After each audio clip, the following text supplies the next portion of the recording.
Hello, my dear friends. How are you all? Welcome back to another episode of Unit 2 Two More છો. તો હવે કહો તો previous એપિસોડમાં આપણે શું શીખ્યા હતા? હા, પ્રીવિયસ એપિસોડમાં આપણે યુનિટ 2 ટુ more છોની એક્ટિવિટી 1 અને એક્ટિવિટી 2 નો ધ્યાનપૂર્વક અભ્યાસ કર્યો હતો. એક્ટિવિટી 1 માં આપણે કેલેન્ડરની મદદથી શિક્ષકે આજની તેમજ પાછલા રવિવારની પોતાની દિનચર્યાની જે વિગતો કહી હતી તેને ધ્યાનપૂર્વક સાંભળી. આ વિગતોને આધારે જ તમારે તમારા શિક્ષકની મદદથી એક્ટિવિટી 1 માં તમારી પોતાની વિગતો પૂર્ણ કરી લાવવાની હતી. તો તમે સૌ એક્ટિવિટી 1 ની વિગતો પૂર્ણ કરી લાવ્યા ને? ખૂબ સરસ. પ્રીવિયસ એપિસોડમાં આપણે simple present tense, present continuous tense અને સિમ્પલ પાસ્ટ ટેન્સના ક્રિયાપદને ધ્યાનપૂર્વક સમજ્યા હતા અને એક્ટિવિટી 2A માં આપેલા બે ફકરામાં ભેગા થઈ ગયેલા વાક્યોને ધ્યાનપૂર્વક સાંભળીને તે વાક્યોને નાવ અને 2 months agoમાં છૂટા પાડીને કેવી રીતે લખી શકાય તેની માહિતી પણ મેળવી હતી.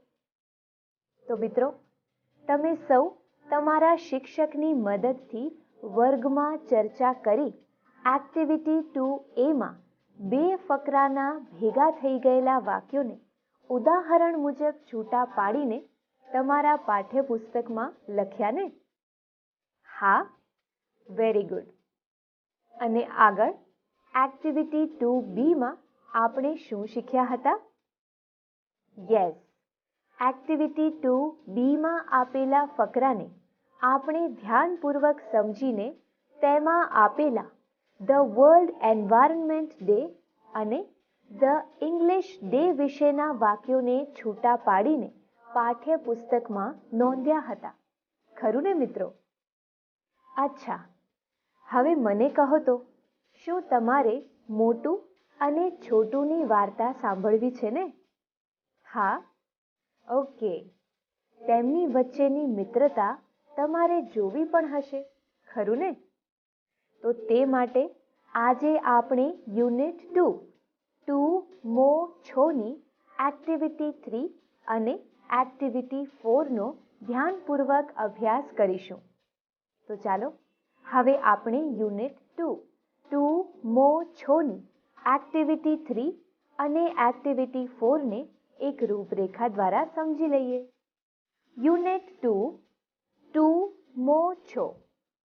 Activity 3 story I checked it. નીચે આપેલા વિધાનો ખરા હોય તો ટ્રુ અને ખોટા હોય તો ફોલ્સ લખો. નીચેના વાક્યો કોણ બોલે છે અને કોણ બોલી શકે?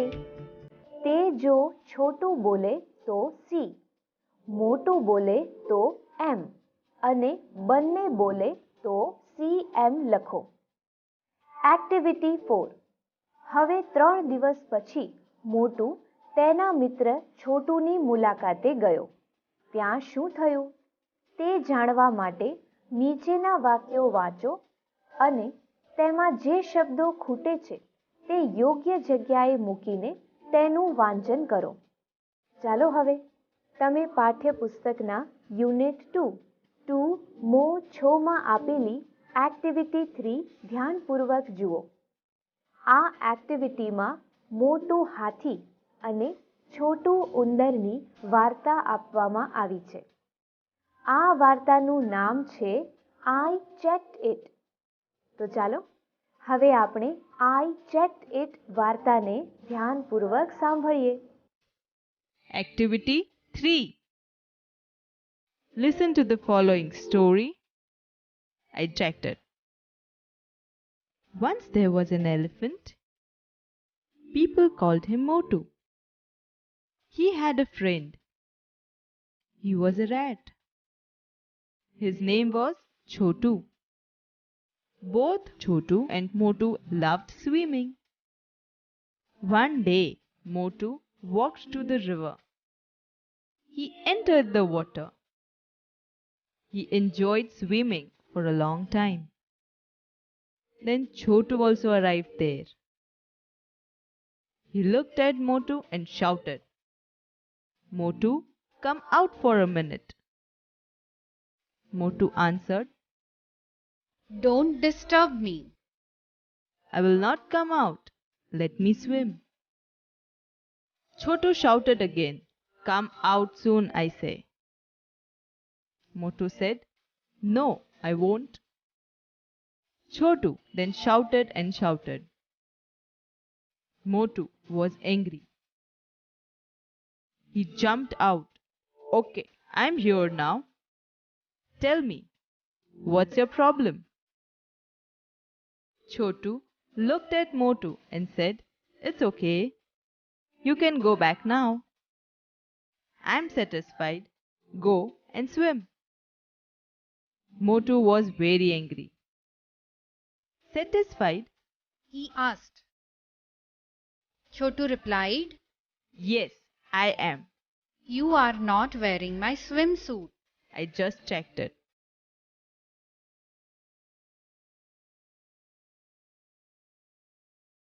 તમે એક્ટિવિટી 3માં આપેલી મોટું હાથી અને છોટું ઉંદરની વાર્તા આઈ ચેક્ડ ઇટને ધ્યાનપૂર્વક સાંભળીને.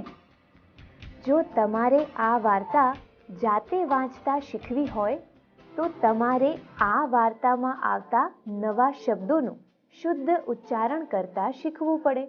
બરાબર ને?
તે એક ઉંદર હતો.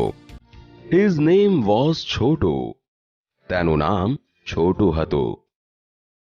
Both છોટુ and મોટુ loved swimming.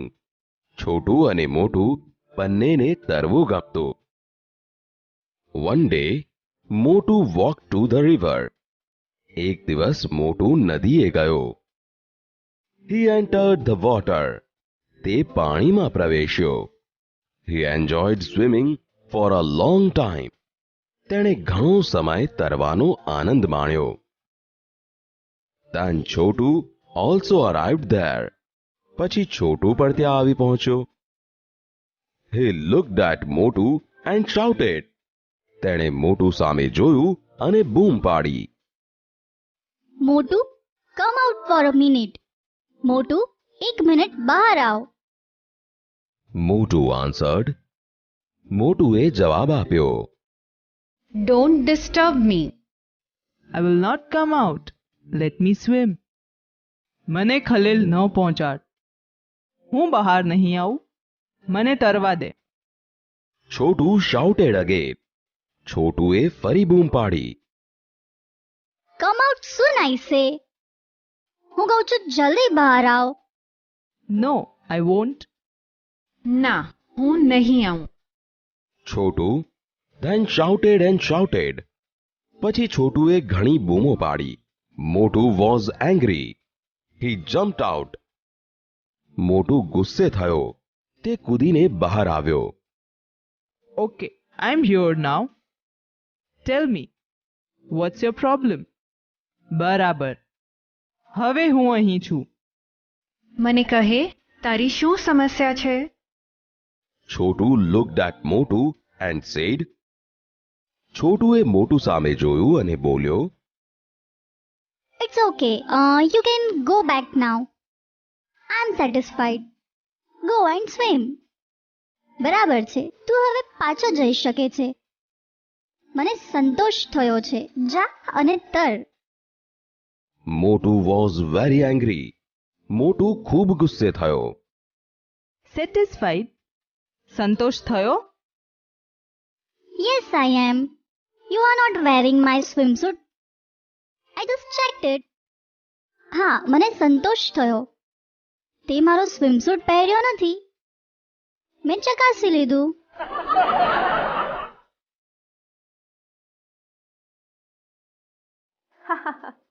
મોટું હાથીને તો કંઈ છોટું ઉંદરનું સ્વિમ સૂટ થતો હશે. મિત્રો, તમે એક્ટિવિટી 3માં આપેલી આ વાર્તા આઈ ચેક્ડ ઇટને ધ્યાનપૂર્વક જોઈ, ખરું ને?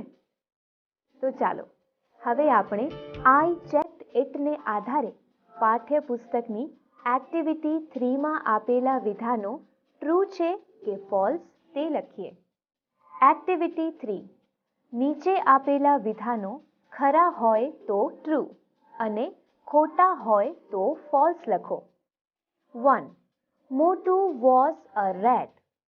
આ વિધાન ખોટું છે, તેની સામે ફોલ્સ લખો.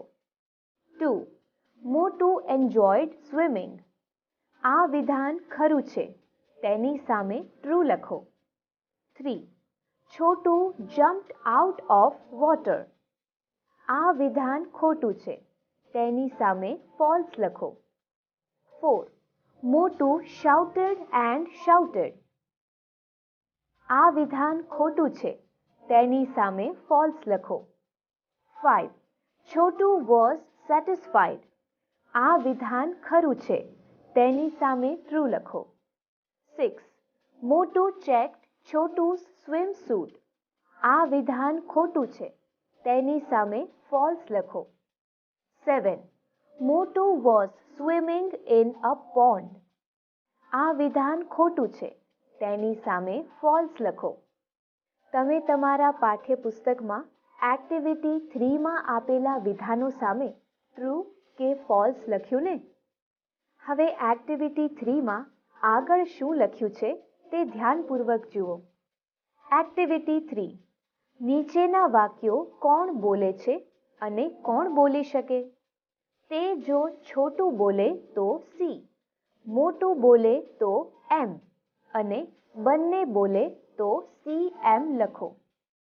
મિત્રો, તમારા પાઠ્યપુસ્તકની એક્ટિવિટી 3માં આપેલા આ વાક્યોની સામે તમારે તમારા શિક્ષકની મદદથી CM કે CM લખી લાવવાનું છે. 1. Don't disturb me. 2. He jumped out. 3. You can go back now. 4. I love swimming. 5. I am a rat. 6. I have a tail. 7. I am a big animal. Activity 3માં આપેલી બધી જ વિગતો તમને બરાબર સમજાઈ ગઈ ને? Very good.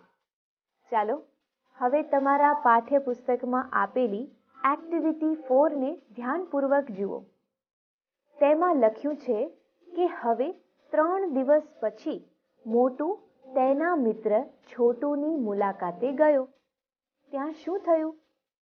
તે જાણવા માટે નીચેના વાક્યો વાંચો અને તેમાં જે શબ્દો ખૂટે છે તે યોગ્ય જગ્યાએ મૂકી તેનું વાંચન કરો. તો ચાલો હવે તમે તમારું પાઠ્યપુસ્તક અને પેન તૈયાર રાખો. વાર્તા ધ્યાનપૂર્વક સાંભળીને તેમાં જે શબ્દો ખૂટે છે તે શબ્દો તમારા પાઠ્યપુસ્તકમાં લખો. Activity 4. Listen to the following story. After 3 days, Motu went to Chotu's house. He called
ગયું ને? ખૂબ સરસ. મિત્રો, 3 દિવસ પછી મોટું હાથી તેના મિત્ર છોટું ઉંદરની મુલાકાતે ગયો. તે વખતે છોટું ઉંદર કોઈ કામથી બહાર ગયો હતો. છોટુની પત્ની છોટીએ મોટું હાથીનું સ્વાગત કર્યું. મોટુએ છોટીને કહ્યું કે હું છોટું માટે ટાઈની ગિફ્ટ લાવ્યો છું. તે આવે ત્યારે તમે તેને આપી દેજો. મિત્રો, જ્યારે છોટુએ ઘરે આવીને મોટુએ આપેલી ટાઈ જોઈ ત્યારે તેણે તરત જ મોટું હાથીને SMS કર્યો. તેમાં તેણે શું લખ્યું તે તમારે જાણવું છે ને? યસ. તો ચાલો હવે આપણે એક્ટિવિટી 4માં આપેલી આ સરસ મજાની વાર્તાને ધ્યાનપૂર્વક જોઈને સમજીએ. Activity 4. હવે 3 દિવસ પછી મોટું તેના મિત્ર છોટુની મુલાકાતે ગયો. ત્યાં શું થયું તે જાણવા માટે નીચેના વાક્યો વાંચો. તેમાં જે શબ્દો ખૂટે છે તે યોગ્ય જગ્યાએ મૂકીને તેનું વાંચન.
તમે તમારા મિત્રોને અને ભાઈ બહેનને કહેજો.